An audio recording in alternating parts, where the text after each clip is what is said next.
லஞ்சமும் ஊழலும் தலைவிரித்தாடுகிறது, புரையோடி போயிருக்கிறது இந்த தமிழ் சமூகம்.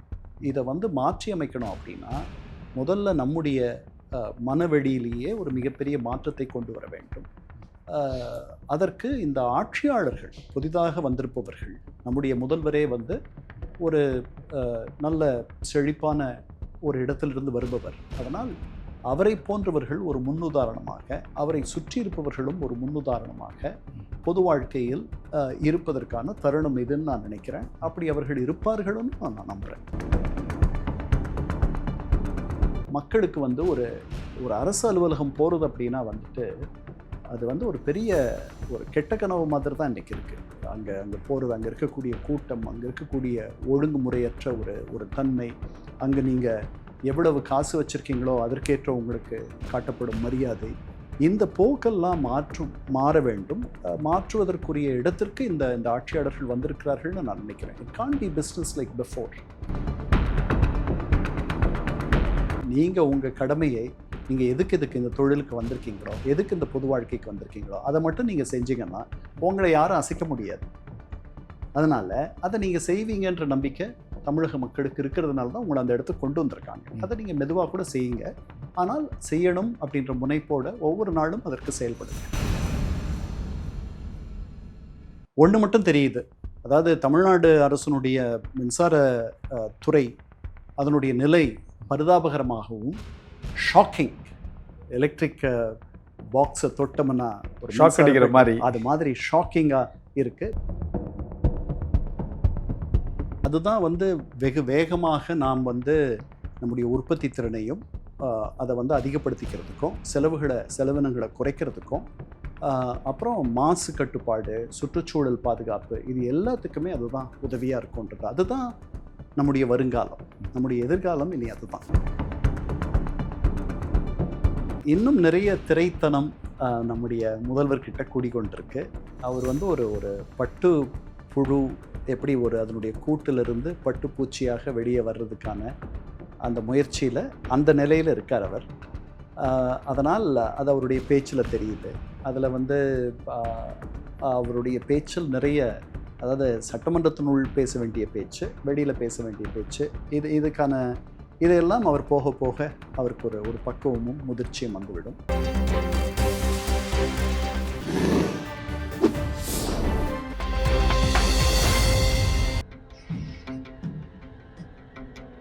தமிழ் அலை நேயர்களுக்கு வணக்கம். இன்றைய சந்திப்பில் நம்மோடு இணைந்திருப்பவர் எழுத்தாளர், அரசியல் ஆய்வாளர், ஐக்கிய நாடுகள் சபையின் முன்னாள் உயரதிகாரி என பன்முகத்தன்மைகளை கொண்ட திரு இரா கண்ணன் அவர்கள். அவர்களை வரவேற்பதில் மகிழ்ச்சி. வணக்கம் சார். வணக்கம் ரமணி.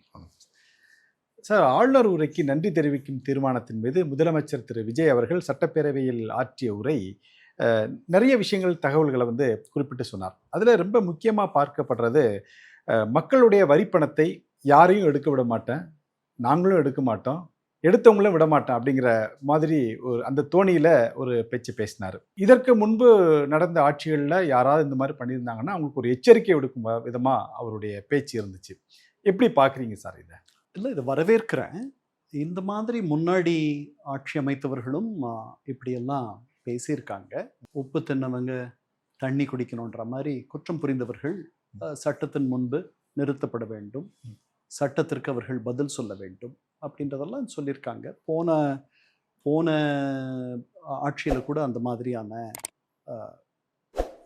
என்ன சொல்கிறது அறிவிப்பெல்லாம் நடந்துச்சு. ஆனால் அதற்கு பிறகு எதுவும் பெருசாக நடந்த மாதிரி தெரியலை. இந்த ஆட்சி இது மாற்றமாக இருக்கும்னு நான் நம்புகிறேன். ஏன்னா தேர்தல் பிரச்சாரத்திற்கு முன்பும் அவர் வந்து சொன்ன விஷயங்கள் வந்து தமிழ்நாட்டில் லஞ்ச ஊழல் வந்து ஊன்றி போயிருக்கு, இதெல்லாம் வந்து நான் ஆட்சிக்கு வந்தால் இதெல்லாம் முதல்ல ஒழிப்பேன் அப்படின்னு சொன்னார். அதற்கான முன்முயற்சியாக இதை பார்க்கலாமா? அப்படித்தான் பார்க்கணும். சில இடங்களில் வந்து நல்ல முன்னேற்றம்லாம் தெரியுதுன்னு சொல்கிறாங்க, மாற்றங்கள் இருக்குன்றாங்க. வழக்கமாக ஒரு உரிமத்துக்கோ அல்லது வந்து ஒரு அனுமதிக்கோ காசு கொடுத்து வாங்க வேண்டிய சில இடங்கள்ல அந்த மாதிரி சிக்கல்கள்லாம் இல்லைன்னு சொல்கிறாங்க. இது வந்து பரவலாக்கப்படணும், இது தொடர்ந்து நடக்கணும். இது வந்து ஒரு தமிழ்நாட்டில் ஒரு கலாச்சாரமாக பரவுவதற்கு இந்த அரசு வந்து பண்ணணும். இந்த அரசுக்கு வந்து மிகப்பெரிய நல்லெண்ணம் இருக்குது. இந்த நல்லெண்ணத்தை அது வந்து பயன்படுத்தி இதை வந்து ஒரு தமிழர்களுடைய பண்பாடாக, ஏன்னா அவர் சொன்னது உண்மை, லஞ்சமும் ஊழலும் தலைவிரித்தாடுகிறது, புரையோடி போயிருக்கிறது இந்த தமிழ் சமூகம். இதை வந்து மாற்றி அமைக்கணும் அப்படின்னா முதல்ல நம்முடைய மனவெளியிலேயே ஒரு மிகப்பெரிய மாற்றத்தை கொண்டு வர வேண்டும்.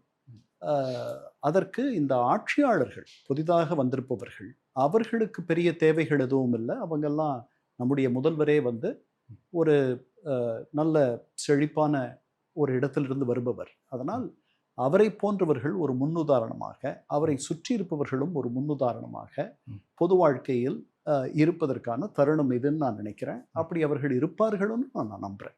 Okay sir. அதான் பொதுப்பணித்துறை, நெடுஞ்சாலைத்துறை, உள்ளாட்சித்துறை, கல்வித்துறை என பல்வேறு துறைகளில் இதுவரைக்கும் பின்பற்றப்பட்டு வந்த பார்ட்டி ஃபண்ட் அப்படிங்கிற நடைமுறை வந்து இனி இருக்காது அப்படின்னு அமைச்சர்களே தெளிவாக சொல்லியிருக்காங்க. அதற்கு உறுதுணையாக சில சம்பவங்களும் நடைபெற்றதாக நம்ம பார்க்குறோம். ஏன்னா அந்த கான்ட்ராக்டர்ஸ் எல்லாம் அழைச்சி வந்து இனிமேல் யாருக்கும் நீங்கள் காசு கொடுக்க வேண்டாம், எனக்கு தரம் மட்டும்தான் முக்கியம் அப்படிங்கிற மாதிரிலாம் ஒரு மீட்டிங்லாம் ஆர்கனைஸ் பண்ணி நம்மளாம் தொலைக்காட்சியில் பார்த்தோம். இனி அந்த பார்ட்டி ஃபண்ட் அப்படிங்கிற ஒரு விஷயம் இல்லை அப்படிங்கிறது, அதாவது அந்த கான்ட்ராக்டர்ஸ் மட்டும் மகிழ்ச்சி தரக்கூடிய விஷயமா, இல்லை ஒரு பொதுமக்களாகிய நமக்கு எல்லாருக்குமே மகிழ்ச்சி தானே? எல்லாருக்குமே மகிழ்ச்சி தானே. ஒரு இடத்துல தப்பு நடக்குது அப்படின்னா அங்கே நீங்கள் விடுற பணத்தை வேற எங்கேயாவது சரி கட்டணும், பிடிக்கணும். அவர் சொல்கிற அந்த கட்சி நிதி அப்படின்றது நெல்லுக்கு பாய வேண்டிய நீரை தான் நீங்கள் புல்லுக்கு பாய்ச்சிட்ருக்கீங்க. அதனால் இனிமேல் புல்லுக்கு பாயாது, அது நெல்லுக்கு பாயும், கடைகள் வளராது. அதனால் அவர்களுக்கு கிடைக்கக்கூடிய ஆதாயத்தை அவர்கள் பயனாளிகளுக்கு திருப்பி செலுத்துவார்கள்னு நம்ம நம்புகிறோம். அவங்களுக்கு அடக்க விலை குறைவாகுது, அவங்க கையூட்டு தர வேண்டியதில்லை அரசு அதிகாரிகளுக்குன்னும் பொழுது பயனாளிகளுக்கும் அதில் ஒரு பயன் வரும். பொதுவாக வந்து ரொம்ப இலகுவாக அரசு நிர்வாகம் என்பது நடக்கும். மக்களுக்கு வந்து ஒரு அரசு அலுவலகம் போகிறது அப்படின்னா வந்துட்டு அது வந்து ஒரு பெரிய ஒரு கெட்ட கனவு மாதிரி தான் இன்றைக்கி இருக்குது. அங்கே போகிறது, அங்கே இருக்கக்கூடிய கூட்டம், அங்கே இருக்கக்கூடிய ஒழுங்குமுறையற்ற ஒரு தன்மை, அங்கே நீங்கள் எவ்வளவு காசு வச்சுருக்கீங்களோ அதற்கேற்ற உங்களுக்கு காட்டப்படும் மரியாதை, இந்த போக்கெல்லாம் மாற வேண்டும். மாற்றுவதற்குரிய இடத்திற்கு இந்த ஆட்சியாளர்கள் வந்திருக்கிறார்கள்னு நான் நினைக்கிறேன். It can't be business like before. Okay, அதான் சார், வெறும் வாய் வார்த்தை மட்டும்தான் இல்லை அப்படிங்கிற மாதிரி சில சம்பவங்களும் அதுக்கு நம்ம உதாரணமாக குறிப்பிடலாம். ஏன்னா தமிழ்நாட்டில் இருக்கக்கூடிய மெட்ரிகுலேஷன் மற்றும் சிபிஎஸ்இ ஸ்கூல் அவங்களோட ரெனிவல் பண்ண வேண்டியது இருந்தாலே அதற்கு சம் அமௌண்ட்டை கொடுத்தா தான் ரெனிவல் பண்ண முடியுங்கிற ஒரு சூழ்நிலை இருந்துச்சு. அதனுடைய தமிழ்நாட்டோட அந்த அசோசியேஷனுடைய பிரசிடெண்ட்டாக இருக்கக்கூடியவர் கூட சமீபத்தில் தொலைக்காட்சிக்கு ஒரு பேட்டி கொடுத்திருந்தார். இதற்கு முன்பு வரை நாங்கள் வந்து ஒவ்வொரு இதுக்கும் நாங்கள் காசு கொடுத்தா ரெனிவல் பண்ணோம், பட் இப்போது அந்த மாதிரி ஒரு நடைமுறை இல்லை. கிட்டத்தட்ட எல்லா பள்ளிகளும் ரெனிவல் பண்ண வேண்டிய பள்ளிகள் எல்லாமே இப்போ காசு இல்லாமலே ரெனிவல் பண்ணிட்டாங்க அப்படின்னு சொன்னார். இன்னொன்று குறிப்பிட்டு சொல்ல வேண்டிய விஷயம் வந்து ஒரு பெரிய நிறுவனத்தினுடைய தலைவராக இருக்கக்கூடிய, அதாவது ஜோஹோவுடைய தலைவர் திரு ஸ்ரீதர் வேம்பு அவர்கள் கூட நேற்று ஒரு பதிவு வெளியிட்டிருந்தார். இந்த ஆட்சியில் வந்து நாங்கள் ஒரு இலவசமாக நடத்தக்கூடிய ஒரு கல்வி நிறுவனத்திற்கு லஞ்சம் கொடுத்து தான் கடந்த ஆட்சியில் வந்து நாங்கள் ரெனிவல் பண்ண வேண்டிய சுச்சுவேஷன் இருந்துச்சு. பட் இப்போ வந்து ஒரு டிரான்ஸ்பரண்டாக எங்களுக்கு மிக எளிதாக ஒரு ரெனிவல் கிடச்சிச்சு அப்படிங்கிற மாதிரி ஒரு இதை சொல்லியிருக்கிறார். இதெல்லாம் வந்து ஒரு எக்ஸாம்பிள்ஸ், இந்த அரசனுடைய எக்ஸாம்பிள்ஸ். இது வந்து எல்லா துறையிலும் பரவணும் அப்படிங்கிற மாதிரி நான் நினைக்கிறேன். இது வந்து ஒரு தொடக்கம் தான். இது வந்து ஒரு பிள்ளையார் சுழின்னு நீங்கள் எடுத்துக்கலாம். இது பரவணும், இது ஒரு கலாச்சாரமாக மாற வேண்டும்னு நான் நினைக்கிறேன். இனிமேல் வந்து அதாவது எப்படி ஆயிடுச்சுன்னா, நீங்கள் உங்கள் வேலையிலிருந்து பிறழ்ந்து நீங்கள் ஏதாவது செய்கிறதுக்கு தான் உங்களுக்கு கைவிட்டு தரணும் அந்த காலத்தில். அதாவது சட்டத்துக்கு புறம்பாக நீங்கள் ஏதாவது செய்கிறதுனா உங்களை அதுக்கு உங்களை ஊக்கப்படுத்துறதுக்கு, அதுக்கு உங்களை நெறிப்படுத்துறதுக்கு நான் உங்களுக்கு காசு கொடுக்கணும். இப்போது கடமையை செய்வதற்கே காசு தர வேண்டிய நிலைக்கு தமிழகம் வந்துருச்சு, இந்தியா வந்துருச்சு. பல உலக நாடுகள், மூன்றாவது உலக நாடுகளில், வளர்ந்து வரும் நாடுகளில் இதுதான் சிக்கல். இந்த கலாச்சாரம் இங்கு மாற வேண்டும். ஏன்னா நாம் வந்து இப்படிப்பட்டவர்கள் அல்ல. நாம் ரொம்ப ஆற்றல் படைத்தவர்கள், நாம் ரொம்ப திறன் படைத்தவர்கள். நாம் இந்த தமிழகத்தை வந்து வியட்நாம் மாதிரி ஒரு பெரிய இடத்துக்கு கொண்டு போகணும் அப்படின்னு நாம் எல்லாம் நினைக்கிறோம். இந்த அரசும் அப்படித்தான் நினைக்குது. அப்படிப்பட்ட இளைஞர்களை கொண்ட ஒரு அரசு இது. இந்த அரசுக்கு தனியான தேவை அப்படின்றதெல்லாம் கிடையாது.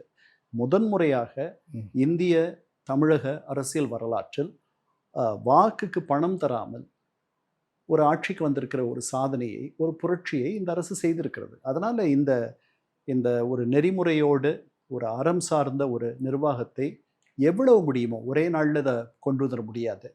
முழுசாக லஞ்சத்தை ஒழிக்க முடியும்ன்ற எண்ணமும் எனக்கு இல்லை. இது மதுவிலக்கு மாதிரின்னு வச்சுக்கோங்களேன். அதனால் அந்த மது பழக்கத்தை வந்து அவங்களே விட்டா தான் முடியுமே தவிர மதுவிலக்கால் அதை தடுத்துட முடியும்னு நான் நினைக்கல. அதே மாதிரி லஞ்சத்தை ஒரே நாளில் ஒழிச்சிட முடியாது. ஆனால் கொஞ்சம் கொஞ்சமாக இப்படிப்பட்டவர்கள், அதாவது நேர்மையான அதிகாரிகளுடைய அந்த எண்ணிக்கை இப்போ வந்து ஒரு மைக்ரோஸ்காபிக் மைனாரிட்டின்னு சொல்கிறோம் இல்லையா, அந்த மாதிரி ஒரு நுண்குருமி கிருமி அளவில் மைக்ரோஸ்காபிக், அந்த மைக்ரோஸ்கோப் வச்சு பார்த்தா தான் அந்த மாதிரி அதிகாரிகள் நமக்கு தெரியுவாங்க. கண்ணுக்கு தெட்டிய தூரம் வரைக்கும் அந்த மாதிரி அதிகாரிகளே கிடையாது. அப்படி இருப்பவர்களுக்கு பிழைக்க தெரியாதவர்கள் என்று பெயர். அதனால் பிழைக்க தெரியாதவர்கள் இந்த நாட்டினுடைய வழக்கமாக இந்த நாட்டில் பெரும்பாலானவர்களாக மாற வேண்டும். அதற்கு இந்த அரசு ஏற்பாடு செய்யும். ஓகே சார், நீங்கள் குறிப்பிடும்போது சொன்னீங்க வாக்குக்கு காசு கொடுக்கறது கலாச்சாரம் வந்து பெருகி போயிருந்துச்சு அப்படின்னு. இந்த தேர்தல் வந்து அதை முழுமையாக மாற்றுச்சுன்னு தான் சொல்ல முடியும். ஏன்னா முகம் தெரியாத ஒரு வேட்பாளர் கூட இன்றைக்கி ஜெயித்து வந்திருக்கார்கள். அவங்க வந்து ஒரு எளிய பின்னணி கொண்டவங்களாக இருந்தாங்க. தமிழ்நாட்டில் வந்து நார்மலாக இருந்துச்சு. அதுக்கு பிறகு தான் வந்து வாக்குக்கு பணம் கொடுத்தால் மட்டும்தான் வந்து வாக்கு பெற முடியும் அப்படிங்கிற ஒரு சூழ்நிலை இருந்துச்சு. இந்த தேர்தலில் கூட அப்படி இருந்துச்சு. மற்ற பிற தாவேக்கா தவிர பிற கட்சிகள் எல்லாமே வந்து அங்கங்கே வாக்குக்கு 5,000 to 10,000 வரைக்கும் கொடுத்தார்கள் என்றெல்லாம் நம்ம கேள்விப்பட்டோம். ஆனால் அந்த அந்த பணம் கொடுக்கப்பட்டதையெல்லாம் மீறி இவங்க ஜெயித்ததுனால இப்போ என்னன்னா இனிமேல் வந்து வாக்குக்கு காசு கொடுத்தா கூட அது செல்லாமல் போயிடும் அப்படிங்கிற ஒரு நிலையை இவங்க உருவாக்குனதுனால இவங்க அதை சம்பாதிக்கணும் அப்படிங்கிற ஒரு எண்ணம் வந்து வர வேண்டிய தேவை இல்லை. அதுதான் நான் சொல்கிறேன். அதுதான் நம்ம 2 பேரும் அதை ஒத்துக்கிறோம். அதனால் இவர்களுக்கு தேவை எதுவும் இல்லை. இவர்களுக்கு தேவை வந்து என்ன தெரியுமா, மக்களுடைய நல்லெண்ணம் மட்டும்தான். அந்த நல்லெண்ணம் தொடர்ந்து இவங்களுக்கு இருக்கணும். அதற்கு அவர்கள் வந்து மக்களுடைய நல்லதை மட்டுமே, மக்களுக்கு நல்லது செய்யணுன்றது மட்டுமே அவங்க நினைச்சா போகிறோம். வேற எதுவும் அவங்க பண்ண வேண்டாம். அவர்கள் இந்த 2-3 நாள் சட்டமன்றம் நடந்ததெல்லாம் பார்க்கும் பொழுது நிறைய ஒரு திரைத்தனம் தெரிஞ்சது 2 தரப்புலையும். அதெல்லாம் தேவையில்லை. குட்டி கதைகள் தேவையில்லை. அதெல்லாம் வந்து ஒரு ரசிக்கிறபடிலாம் இல்லை. அதற்கு பின்னாடி எதிர்க்கட்சி தலைவர் வந்து போட்ட பதிவு வந்து ரசனை குறைவாக இருந்தது. இதெல்லாம் தேவையில்லை. நீங்கள் உங்கள் கடமையை நீங்கள் எதுக்கு இந்த தொழிலுக்கு வந்திருக்கீங்களோ, எதுக்கு இந்த பொது வாழ்க்கைக்கு வந்திருக்கீங்களோ அதை மட்டும் நீங்கள் செஞ்சீங்கன்னா உங்களை யாரும் அசைக்க முடியாது. அதனால் அதை நீங்கள் செய்வீங்கன்ற நம்பிக்கை தமிழக மக்களுக்கு இருக்கிறதுனால தான் உங்களை அந்த இடத்துக்கு கொண்டு வந்திருக்காங்க. அதை நீங்கள் மெதுவாக கூட செய்யுங்க. ஆனால் செய்யணும் அப்படின்ற முனைப்போட ஒவ்வொரு நாளும் அதற்கு செயல்படுங்க. ஓகே சார், இன்றைக்கி கூட லஞ்ச ஒழிப்புத்துறை வந்து முன்னாள் அமைச்சருடைய சம்மந்தப்பட்ட 11 இடங்களில் வந்து இன்றைக்கி ஒரு சோதனையை செஞ்சுருக்காங்க. அதற்கு முன்னாள் முதலமைச்சராக இருந்த திரு மு.க. ஸ்டாலின் அவர்கள் ஒரு பதிவை ஒன்று வெளியிட்டிருக்கிறார். திமுக வந்து பல்வேறு சோதனைகளையும் அச்சுறுத்தல்களையும் பார்த்து வந்த கழகம், இந்த மாதிரி நீங்கள் அச்சுறுத்தி வந்து எங்களை வந்து பயமுறுத்தலாம்னு நினைக்காதீங்க அப்படிங்கிற மாதிரி ஒரு பதிவு. இது ஒரு வழக்கமான நடவடிக்கை தானே. ஏன்னா ஒரு ஆட்சி மாற்றம் ஏற்பட்டால் அந்த ஆட்சியினர் மீது வரக்கூடிய புகார்களையும் அவர்கள் மீது இருக்கக்கூடிய இது போன்ற ஊழல் குற்றச்சாட்டுகளையும் விசாரிக்க வேண்டியது அதுக்காகத்தானே இந்த லஞ்ச ஒழிப்புத்துறை உருவாக்கப்பட்டிருக்கு. இதற்கு ஏன் இப்படி ஒரு ரியாக்ஷன்ஸ்னு இல்லை, இது வந்து 96க்கு பிறகுதான் இது வந்து ஒரு பெரிய அரசியல் மாதிரி ஆச்சு. தொடக்கத்திலேயே வந்து உங்களுக்கு சர்க்காரிய கமிஷன் 76ல் சர்க்காரிய ஆணையம் வந்து தமிழக திமுக அமைச்சரவை, அப்போ 71லேருந்து 76ல் இருந்த அமைச்சரவையின் மீது ஊழல் புகார் குற்றச்சாட்டுகளை அப்போ இருந்த எதிர்க்கட்சி தலைவராக இருந்த எம்ஜிஆர் அவர்கள் அப்புறம் கம்யூனிஸ்டுகள்லாம் வச்ச புகாரின் அடிப்படையில் சர்க்காரி ஆணையம் அவர்களை விசாரித்தது. அது வந்து ஒரு மத்திய அரசு ஆணையம் விசாரித்து அதனுடைய அறிக்கையெல்லாம் தந்துச்சு. அந்த அறிக்கையை நீங்கள் படித்து பார்த்தீங்கன்னா அதில் எல்லாமே இருக்குது. அதில் என்னென்ன மாதிரி தப்புகள்லாம் நடந்துச்சு அப்படின்றதெல்லாம் தேதி வாரியாக இருக்குது. அதன் மேலே வந்து எம்ஜிஆர் வந்து நடவடிக்கை எடுக்கலை. இது அப்போவே வந்து இந்த ஊழல் புகார்கள், பொது வாழ்க்கையில் ஒழுக்கக்குறைவு, நாணயக்குறைவு இதெல்லாம் வந்து அரசியலான காலம் எம்ஜிஆர் கலைஞர் கருணாநிதி காலத்தில் தொடங்குச்சு. அப்படி தொடங்கினது பின்னாடி 96ல் மிக வேகம் எடுத்துச்சு. தனி சிறப்பு நீதிமன்றங்கள், குற்றவியல் நீதிமன்றங்கள் அப்போ இருந்த பழைய முதல்வரை விசாரிப்பதற்காக அமைக்கப்பட்டன. அந்த நீதிமன்ற தீர்ப்புகள் வந்து ஒரு 28 நாள் அப்போதைய பழைய முதலமைச்சராக இருந்த ஜெயலலிதா அம்மையாரை சிறைக்கு தள்ளியது. அதற்கு பிறகு வந்து இந்த அரசியல் நோக்கோடு இந்த மாதிரியான நடவடிக்கைகள் எடுக்கப்படுறதா பேசுவதும் ஒருவர் குற்றம் சாட்டுவதும் வந்து வழக்கமாக போயிடுச்சு. அதுக்கப்புறம் திமுக ஆட்சிக்கு வந்தால் அதிமுக மீதும், அதிமுக ஆட்சி வந்தால் திமுக மீதும் நடவடிக்கை எடுப்பது என்பது ஒரு வாடிக்கையாக போயிடுச்சு. ஆனாலும் போன ஆட்சியின் போது வந்து பெரிய அளவில் யாரும் உள்ளே போனதா, நடவடிக்கை எடுக்கப்பட்டு உள்ளே போனதா நமக்கு தெரியல. இன்னும் சொல்ல போனால் குற்றங்கள் குற்றம் சாட்டப்பட்டவர்கள் மீது ஆளுநர் அனுமதி கேட்டு அவர்கள் மீது மேற்கொண்டு நடவடிக்கை எடுப்பதற்கு திராவிட முன்னேற்ற கழக அரசு எந்த அளவுக்கு முனைஞ்சதுன்னு தெரியல. இன்னும் வேதனையான விஷயம் என்னன்னா, அவர்களிடம் இருந்த ஒரு அமைச்சர் உள்ள போயிட்டு வெளியே வந்ததுக்கு அவருடைய தியாகத்தை மறக்க மாட்டோம்ன்ட்டு மேனாள் முதல்வர் ஒரு பதிவை கூட போட்டிருந்தார். அதனால பொது வாழ்க்கையினுடைய நிலை எவ்வளவு தாழ்ந்து வந்திருக்குன்றது இதெல்லாம் நம்மளை காட்டுது. இது அரசியல் நோக்கோடு இருக்கக்கூடாதுன்னு நான் நம்புறேன். பழைய ஆட்சியில நிறைய எல்லா ஆட்சியிலையும் குறைகள் இருக்கும். பழைய ஆட்சியிலையும் இருந்த குறைகளை கண்டுபிடிக்கிறதுக்கான ஒரு அமைப்பாகத்தான் அது செயல்படும் என்று எண்ணுகிறேன். அது உறுதியாக சான்றுகளோடு அங்கே கண்டுபிடித்ததை மக்கள் மத்தியில் வைக்க போகிறாங்க. அதனால் நம்ம கொஞ்சம் பொறுத்திருந்து பார்ப்போம். இது ஒரு அரசியல் நடவடிக்கையாக இருக்க வேண்டாம், இருக்கக்கூடாதுன்னு நம்புகிறேன். Okay sir.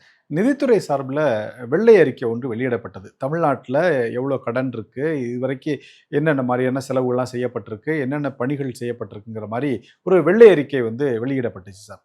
அதைத் தொடர்ந்து இன்னைக்கு மின்சாரத்துறையிலையும் ஒரு வெள்ளை அறிக்கை வெளியிடப்பட்டிருக்கு. இந்த வெள்ளை அறிக்கையின்படி பார்த்தா மேலோட்டமாக நம்ம பார்த்தா கூட ஒரு 58,000 கோடி ரூபாய் மின்சாரம் கொள்முதல் செய்வதில் ஊழல் நடைபெற்றிருக்கு அப்படின்னு சொல்லி அந்த மின்துறை அமைச்சர் திரு நிர்மல்குமார் அவர்கள் ஒரு குற்றச்சாட்டை வைத்திருக்கிறார். அதை எப்படி நீங்க பாக்குறீங்க? இல்லை, அதுதான் அதுக்கு நம்ம இது ரொம்ப சீக்கிரம் நம்ம பதில் சொல்றதுக்கு. இதுக்கு எதிர்வினை ஆற்றக்கூடிய இடத்தில் பழைய ஆட்சியாளர்கள் இருக்கிறார்கள். அவர்கிட்ட இருந்து கண்டிப்பாக இதற்கு இன்னைக்கு நேரம் வந்திருக்கணும், இல்லை இன்னைக்கு மாலைக்குள்ளே வந்துடும்.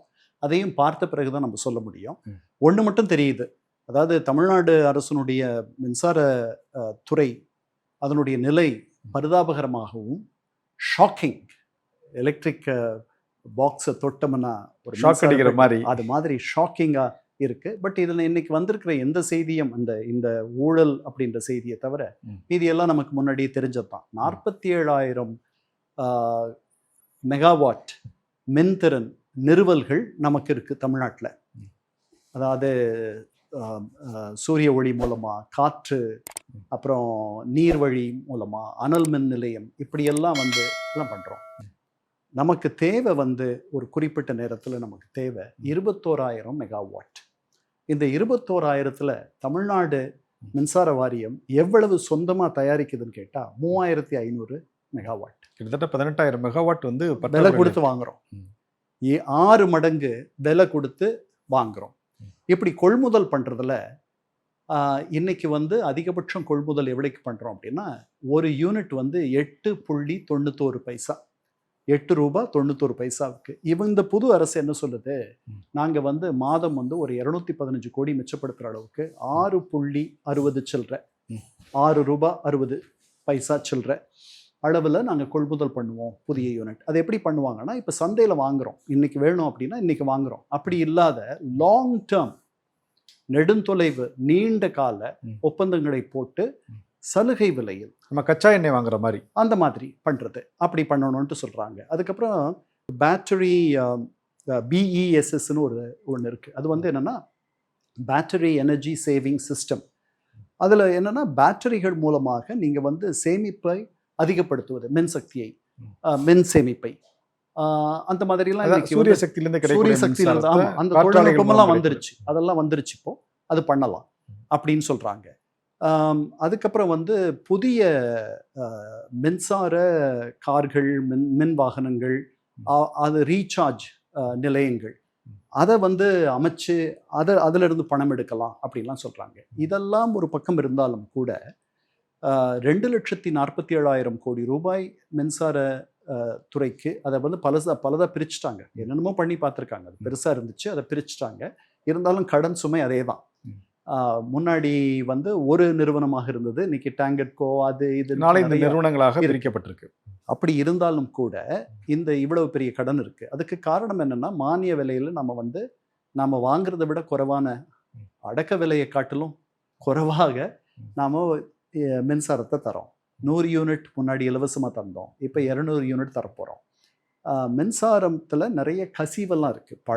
அறுத பழசு நம்முடைய உபகரணங்கள், நம்முடைய தொழில்நுட்பம், இதெல்லாமே ரொம்ப பழசு. நீங்கள் இந்த சென்னையில் நீங்கள் பார்க்குறீங்கல்ல, இந்த மின்மாற்றிகள், டிரான்ஸ்ஃபார்மர்ஸ் அசிங்கமாக நம்ம கண்ணை உறுத்திட்டு இருக்க மாதிரி தெரு எங்கும் இருக்கு இல்லையா? இதெல்லாம் நான் வேறு எந்த நாட்டிலையும் பார்த்தது கிடையாது. எங்கேயுமே பார்த்தது கிடையாது. எங்க இருக்கு டிரான்ஸ்ஃபார்மர்னே தெரியாது, எங்க இருந்து மின்சாரம் வருதுன்னு தெரியாது. இது வந்து அறுத பழசு டெக்னிக். முன்னாடிலாம் 60 வருஷம் முன்னாடி வீடு கட்டும் பொழுது வீட்டுக்கு சுவத்துக்கு வெளியவே ஒயர் போகும், அந்த ஒயரை சுவத்தோட பதிச்சிருப்பாங்க. இப்போ கன்சீல் பண்ணிட்டாங்க இப்போ. ஆமா, அதனால இந்த மாதிரி இருக்கு. அதனால அந்த உபகரணங்கள் மாற்றணும் எல்லாம் இருக்கு. அப்புறம் அந்த வெள்ளை அறிக்கையில நமக்கு சொல்லப்பட்டிருக்கு என்னன்னா 1,40,000 ஊழியர்கள் தேவை, 66,000 காலி இடங்கள் இருக்கு, இவர்கள் வந்து அதை நிரப்பல, ஒப்பந்தக்காரர்களை வச்சு நடத்துறாங்க அப்படின்னு சொல்லிட்டு இந்த வருஷம் மட்டுமே 20,000 பேர் புதிதாக நாங்கள் நியமிக்க போறோம். ஒருத்தர் 10 பேர் செய்ய வேண்டிய வேலையை ஒருத்தர் செஞ்சிட்டு இருக்கார். இதெல்லாம் அந்த வெள்ளை அறிக்கை நமக்கு சொல்லுது. அதனால கவலைக்கிடமாக இருக்கக்கூடிய ஒரு நிலை இருக்கிறது. இதற்கு எதிர்க்கட்சிகள், இதற்கு முன்னாடி இருந்தவர்கள் என்ன எதிர்வினை ஆற்றுகிறார்கள்னு பார்த்துட்டு தான் அந்த ஊழலை பற்றியும், ஏன் இந்த விலையில கொள்முதல் பண்றாங்க, ஏன் நீண்ட கால ஒப்பந்தங்களை போடல, ஏன் மாற்று ஏற்பாடுகளை பண்ணல, 122 துணை மின் நிலையங்களை தான் இவங்க அமைச்சாங்க, நாங்க இந்த 5 வருஷத்துல 400க்கு மேல அமைக்க போறோம் அப்படின்லாம் சொல்றாங்க. இதெல்லாம் எனக்கு என்ன தோணுதுன்னா, இன்னும் இந்த அறிக்கையில் இன்னும் ஒன்று சொல்லியிருக்கலாம்னு நினைக்கிறேன். சூரிய ஒளி மூலம் கிடைக்கக்கூடிய மின்சக்தியை மிக அதிக அளவில் பெருக்குவது. குஜராத்தில் அது ஒரு பெரிய மாடலாவே இருக்கு. ஆமா, பல நாடுகள்ல இருக்கு. சீனாலெல்லாம் அது வந்து பெரிய அளவில் இருக்கு. அவர்கள் வந்து இந்த ஹைட்ரோ எலக்ட்ரிக், இந்த அனல் தெர்மல் அதெல்லாம் விட்டுட்டு அவர்கள் இந்த பக்கம் பெரிய பெரிய நகரங்கள் முழுக்க பெரிய நகரமாவே இருக்கு. அதே மாதிரி அமெரிக்காலையும் கூட நான் நெவாடால மற்ற இடங்களில் பார்த்தேன். மைல் கணக்கில் சூரிய சக்தியை ஈர்த்து மின்சாரமாக மாற்றக்கூடிய சூரிய தகடுகள், சோலார் பேனல்ஸ் மைல் கணக்கில் இருக்கு. அதை மாதிரிலாம் நம்ம இங்கே வீடுகளுக்கு, இது இப்போ நீங்கள் உட்காந்து பேசிகிட்டு இருக்க இந்த வீட்டுக்கு நான் சூரிய சக்தி தான் போட்டிருக்கேன். அது ஒரு அளவுக்கு என்னுடைய மின்சார கட்டணங்களை கொஞ்சம் குறைக்குது. இதை வந்து நாடு முழுக்க எவ்வளவு தமிழ்நாடு அரசு வந்து சலுகை தர முடியுமோ அவ்வளவு அதிகபட்ச சலுகையை தந்து நிறைய பேரை ஊக்கப்படுத்தணும். ரொம்ப இன்னைக்கு சோலார் அந்த சூரிய தகடுகளுடைய விலையெல்லாம் ரொம்ப குறைஞ்சி போச்சு. அதான் மின்துறை அமைச்சரும் அது சம்பந்தமாக ஒரு பேட்டியில் சொன்னார் சார். இதற்கு முன்பு இருந்த காலகட்டத்தில், இதுக்கு முன்பு இருந்த ஆட்சியாளர்கள் வந்து நீங்கள் 1 மெகாவாட் மின்சாரம் வந்து சூரிய ஒளி தகடுகளை பொருத்துவதற்கு லஞ்சமாக பெற்றார்கள். இனி வரக்கூடிய காலங்களில் நாங்கள் அந்த சூரிய ஒளி மின்சாரத்தை பயன்படுத்துவதற்கு, அதை நிறுவுவதற்கோ எந்த விதமான லஞ்சமும் கொடுக்க வேண்டிய அவசியம் இல்லை, நீங்கள் நேரடியாக அதை பெற்றுக்கொள்ளலாம் அப்படின்னு சொல்லி அறிவிச்சிருக்கிறாங்களே, அதை கூட நீ குறிப்பிட்டிருக்கிறாரு. ரொம்ப நல்லது. அதுதான் வந்து வெகு வேகமாக நாம் வந்து நம்முடைய உற்பத்தி திறனையும் அதை வந்து அதிகப்படுத்திக்கிறதுக்கும், செலவினங்களை குறைக்கிறதுக்கும், அப்புறம் மாசு கட்டுப்பாடு, சுற்றுச்சூழல் பாதுகாப்பு, இது எல்லாத்துக்குமே அதுதான் உதவியாக இருக்கும்ன்றது. அதுதான் நம்முடைய வருங்காலம், நம்முடைய எதிர்காலம். இனி அதுதான் இந்த ரெனியூவபிள் எனர்ஜி தான் நம்மளுடைய வருங்காலம். ஆமாம். Okay sir. இப்போ தொழில்துறை சம்பந்தமாக அந்த அமைச்சர் கீர்த்தனா வந்து ஒரு பத்திரிகையாளர் சந்தித்து ஒரு கருத்தை தெரிவிச்சிருக்காங்க. தமிழ்நாட்டிற்கு வர வேண்டிய 3 லட்சம் கோடி ரூபாய் முதலீட்டை வந்து கடந்த திமுக ஆட்சியில் முறைகேடான செயல்பாட்டாலும் அவங்க லஞ்சம் லாவண்யம் கேட்டதுனாலும் தமிழ்நாட்டை விட்டு பிற மாநிலங்களுக்கு சென்று விட்டது. பல்வேறு நிறுவனங்கள் தமிழ்நாட்டில் முதலீடு செய்வதற்காக முன் வந்தார்கள். ஆனால் அதை எல்லாமே இவங்க வந்து முறையாக கையாளதுனால 3 லட்சம் கோடி ரூபாய்க்கு நம்ம முதலீடை இழந்து விட்டோம் அப்படிங்கிற மாதிரி ஒரு குற்றச்சாட்டை சொல்லியிருக்காங்க. அதை எப்படி? நமக்கு ஒரு ரெண்டு பெரிய திட்டங்களை நம்ம இழந்தோம். அது வந்து மேசகான் டாக் தூத்துக்குடியில், அது வந்து ஒரு 30,000 கோடி ரூபாய் பெருமானம் உள்ள ஒரு மத்திய அரசு திட்டம். தூத்துக்குடி துறைமுகத்தை மத்திய அரசு வந்து கட்டியமைக்கிற ஒரு திட்டம். அதை வந்து நாம் போதுமான அளவு வேகமாக செயல்படலைன்றது ஒரு குற்றச்சாட்டு. நாம் அதற்கான முழு தகவல் அறிக்கை, டீட்டெயில்டு ப்ராஜெக்ட் ரிப்போர்ட் அதெல்லாம் கொடுக்கல, திட்ட அறிக்கை அதெல்லாம் கொடுக்கல அப்படின்ட்டுலாம். அங்கே என்ன சிக்கல் அப்படின்னா, நாம் வந்து அவங்கள மத்திய அரசை பாராமுகமாக இருந்துட்டு நம்ம ஹியுண்டை ஹெவி இண்டஸ்ட்ரீஸ் அவங்க அங்கே வரணும்ன்ட்டு ஆசைப்பட்டோம். ஏன்னா நம்ம ஹியுண்டையோட நமக்கு ஒரு பெரிய தொடர்பு இருக்குது. அதனால் அது போயிடுச்சு. அதுக்கப்புறம் அந்த ஹோசூர் பக்கத்தில் இருக்கிற அந்த விமான நிலையம் அது போயிடுச்சுன்னு நினைக்கிறேன், ஏரோ ஸ்டேஷன். ஆமாம், அது வந்து புட்டபர்த்திக்கு போயிடுச்சுன்னு தோணுது எனக்கு. அந்த மாதிரி சிலது நடந்துச்சு. புதிய அமைச்சர் சொல்கிறதுல சில உண்மைகள் இருக்கலாம்.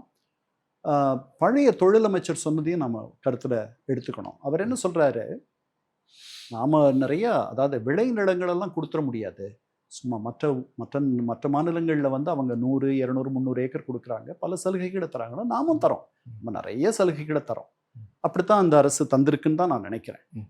ஆனால் அதற்காக விளைநிலங்களை கொடுத்துட்டு நம்ம வந்து தொழிற்சாலைகளை வைக்கணும் அப்படின்றதெல்லாம் இல்லை. எங்கே முடியுமோ அங்கே தான் பண்ண முடியும். அதனால எல்லா முதலீடுகளும் நம்ம வந்து தேடி பின்னாடி ஓடி அதை பிடிக்கணும் அப்படின்றது இல்லைன்னு சொல்லியிருக்காரு.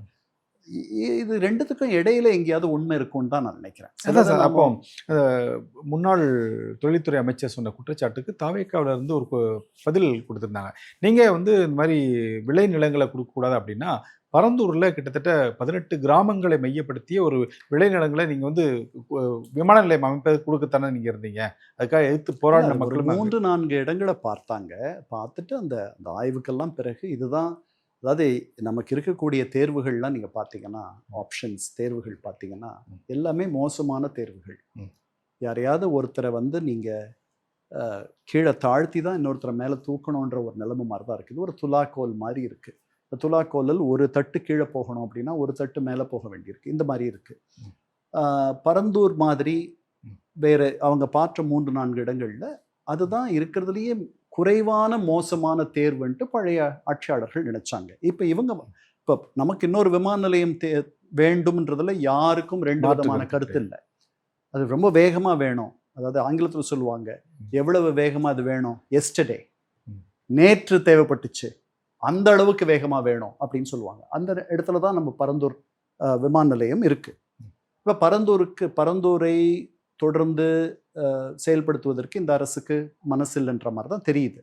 ஆனால் வெகு வேகமாக அவர்கள் வேறொரு இடத்தை கண்டறிய வேண்டும். அந்த இடத்துல வந்துட்டு இந்த மாதிரி 18 கிராமங்களுக்கு பதில் 8 கிராமங்கள் தான் வந்து அதனுடைய நீர்நிலைகள், அதனுடைய விளைநிலங்கள் தான் பாதிக்கப்படும்னா மகிழ்ச்சி. ஆனால் அது வேகமாக நடைபெறணும். இந்த ஆட்சியினுடைய முதல் ஆண்டுலேயே அந்த இடத்துக்கு நம்ம போயிடணும் அப்படின்னு நான் நினைக்கிறேன். இவர்கள் பழையவர்களை விட இதிலும் ரொம்ப நுணுக்கமாகவும் சரியாகவும் நடந்ததை காட்ட வேண்டும். ஏன்னா அவங்க குறை சொல்கிறாங்க. இப்போ வரைக்கும் எனக்கு இருக்கக்கூடிய மிக மிக மோசமான தேர்வுகளில் மிக குறைவான மோசமான தேர்வை பழைய அரசு எடுத்ததாக தான் எனக்கு தெரியுது. இப்போ இவங்களுடைய தேர்வு என்னன்னு பார்த்த பிறகு தான் நம்ம பேசணும். ஓகே சார், நீங்கள் பல்வேறு கண்ட்ரிகளுக்கு பயணம் செஞ்சுருப்பீங்க. அங்கே உள்ள அரசியல் சூழ்நிலைகளை எல்லாம் பார்த்துருப்பீங்க. ஏன்னா நீங்கள் ஐக்கிய நாடுகள் சபையில் வந்து மெயினாக நீங்கள் பணிபுரிந்ததே வந்து அரசியல் ஆலோசகருங்கிற ஒரு முக்கியமான பணியாற்றிருந்தீங்க. அதனால் நிறைய அரசுகளோடு உங்களுக்கு தொடர்பு இருந்திருக்கும். இப்போ இதெல்லாம் பார்த்துருக்கீங்க. இந்தியாவுடைய கவர்னன்ஸ் நீங்கள் பார்த்துருக்கீங்க. இப்போ புதுசாக இந்த கவர்மெண்ட் ஃபார்ம் ஆகி கிட்டத்தட்ட ஒரு 40-42 நாட்கள் ஆகிவிட்டது. இந்த ஒட்டுமொத்த 40 நாட்களையும் நீங்கள் எப்படி பார்க்குறீங்க சார்? உங்களுடைய மதிப்பீடு என்ன? இல்லை, இவர்கள் புதியவர்கள். 40 நாளில் வந்து இன்னைக்கு பெருசாக ஒரு பெரிய மதிப்பை பண்ணிட முடியாது. இன்னும் நிறைய திரைத்தனம் நம்முடைய முதல்வர்கிட்ட கூடிக்கொண்டிருக்கு. அவர் வந்து ஒரு பட்டு புழு எப்படி அதனுடைய கூட்டிலிருந்து பட்டுப்பூச்சியாக வெளியே வர்றதுக்கான அந்த முயற்சியில் அந்த நிலையில் இருக்கார் அவர். அதனால் அது அவருடைய பேச்சில் தெரியுது. அதில் வந்து அவருடைய பேச்சில் நிறைய, அதாவது சட்டமன்றத்தினுள் பேச வேண்டிய பேச்சு, வெளியில் பேச வேண்டிய பேச்சு, இதையெல்லாம் அவர் போக போக அவருக்கு ஒரு பக்குவமும் முதிர்ச்சியும் வந்துவிடும். எதிர்க்கட்சி துணைத் தலைவர் வந்து இவரை விட கொஞ்சம் அனுபவப்பட்டவர். அவரிடம் வந்து இவங்க ரெண்டு பேரும் நிறைய ஏறக்குறைய ஒரே பின்னணியிலிருந்து வருபவர்கள். ஒருத்தருக்கு பொது வாழ்வு வந்து அவங்க தாத்தா காலத்திலிருந்து ஒரு பின்னணியாக இருக்குது, இன்னொருத்தருக்கு அது இல்லை. மற்றபடி 2 பேரும் திரையுலகத்தை சேர்ந்தவர்கள். 2 பேரும் ஏறக்குறைய சம வயதுக்காரர்கள். அப்படி இருக்கும் பொழுது இவர்கள் இருவரும் இணைந்து இந்த தமிழகத்தை மேலே கொண்டு போகிறத தான் பார்க்கணுமே தவிர 2017க்கு முன்னாடி இருந்த தமிழக அரசியல் நிலைக்கு கொண்டு போயிடக்கூடாதுன்றதே என்னுடைய எண்ணம். இந்த 2 நாளில் இந்த சட்டமன்றம் நடந்த பொழுது நடந்த பேச்சுவார்த்தைகள், அவங்க பேச்சுக்கள், அதெல்லாம் வந்து அந்த அளவுக்கு உவப்பாக எனக்கு இல்லை, பல பேருக்கு இல்லை. அதனால் முதல்வர் வந்து எதையும் நியாயப்படுத்த வேண்டிய அவசியம் இல்லை. நான் இதெல்லாம் பண்ணேன் திடீர்னு வரல. அவரை வந்து பெரிய இடத்துக்கு கொண்டு வந்துட்டாங்க மக்கள். அவர் இனிமேல் மக்களுக்கு மட்டும்தான் தன்னை நியாயப்படுத்திக்க வேண்டியிருக்கு. வேறு யாருக்கும் அவர் நியாயப்படுத்த வேண்டிய அவசியம் இல்லை. எதிர்க்கட்சிகளுடைய குற்றச்சாட்டுகளுக்கெல்லாம், முக்கியமான குற்றச்சாட்டுகளுக்கு மட்டும் அவர் பதில் சொன்னால் போகிறோம். நீங்கள் திடீர்னு வந்துட்டீங்கன்ற குற்றச்சாட்டுக்கெல்லாம் சொல்ல வேண்டிய அவசியம் இல்லை. திடீர்னுலாம் ஒன்றும் அவர் வரல. அங்கே ஒரு பெரிய வெற்றிடம் இருந்துச்சு. அந்த வெற்றிடத்தை பழைய ஆட்சியாளர்கள் உருவாக்குனாங்க. அந்த வெற்றிடத்தை நிரப்புறதுக்கு இவர் சரியான தருணத்தில் சரியாக வந்துட்டார். என்ன அவ்வளவுதான். The right man at the right time at the right moment at the right place. அவ்வளவுதான். அந்த இடத்துக்கு அவர் வந்தார். இனி அவர் பண்ண வேண்டியது அவர் வாக்குறுதிகளை எப்படி நிறைவேற்றுறது, இதை அடுத்த தலைமுறைக்கான தமிழகமாக மாற்றுவது எப்படி, இதில் தொழில்துறையும் பெருகணும், அதே நேரத்தில் நீர்வளம் குறையக்கூடாது, அதே நேரத்தில் விளைநிலங்கள் பறிபோகக்கூடாது. இது ரொம்ப இது கம்பி மேலே நடக்கிற கதை. இதை எப்படி பண்ணுறது? இதற்கு சமூக நல ஆர்வலர்கள், தொண்டு நிறுவனத்தைச் சேர்ந்தவர்கள், நிபுணர்கள், இந்த மாதிரியா அவர்களுடைய ஒத்துழைப்பு, மக்களுடைய ஆதரவு, இதையெல்லாம் பெற்று இந்த தமிழகத்தை ஒரு முன்மாதிரி மாநிலமாக, இப்படி ஒரு மாநிலம் இந்தியாவில் இல்லைன்ற அளவுக்கு கொண்டு போகக்கூடிய ஒரு ஆற்றலும் சக்தியும் மக்களுடைய பேராதரவும் இந்த அரசுக்கு, இந்த முதல்வரிடம் இருக்கிறதாக நான் நம்புகிறேன். அதைத்தான் அவர் பண்ணணும். ஓகே சார், நீங்கள் குறிப்பிடும்போது ஒரு விஷயத்த சொல்லியிருக்கீங்க. அதாவது பட்டாம்பூச்சி தன்னுடைய கூட்டிலிருந்து வெளியே ஒரு வண்ணத்து பூச்சியாக வெளியில் வரணும் அப்படின்னு நீங்கள் ஒரு விஷயத்த சொல்லியிருக்கீங்க. கண்டிப்பாக நான் உங்களை எதிர்பார்க்குறேன் சார். அதுவரை நன்றி, வணக்கம் சார்.